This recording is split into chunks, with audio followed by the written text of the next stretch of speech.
Magluluto naman tayo ngayon ng tinolang manok sa hinog na papaya. Tara!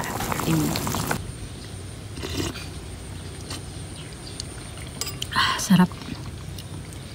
Sarap ng sabaw. Pinakuluan ko na yung aking karne ng manok sa tubig na merong luya at sibuyas. Ayan, nung ito ay naluto na, isunod naman natin yung ating papaya. Nakakatuwa yung papaya nila dito kasi green siya. Tapos pagkabukas ko, nagulat ako, ayan, hinog. Pero masarap to kasi manamis-namis yung lasa kapag kahinog na papaya ang ilalagay nyo sa inyong tinola.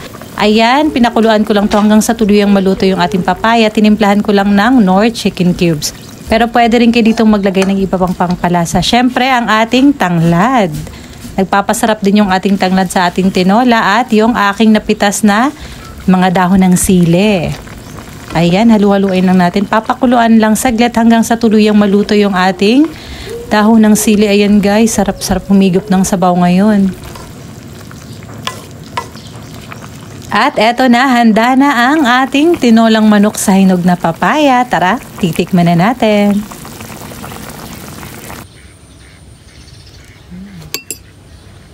Ating papaya na hinog. Yun. Sabaw. Yan, unang higop para sa inyo. Sarap. Sarap ng sabaw.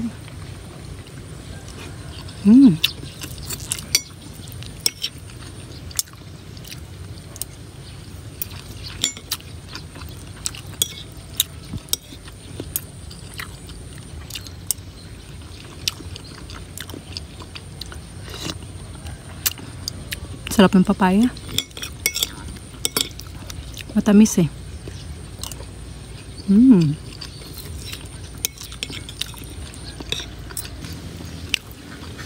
Sarap.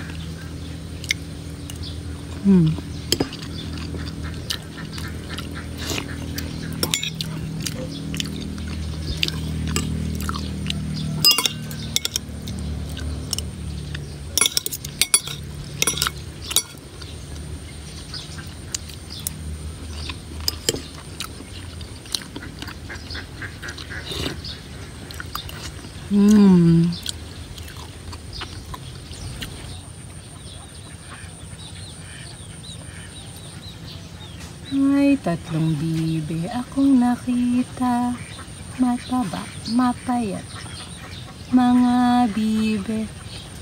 Ngunit ang may pakpak sa likod ay isa.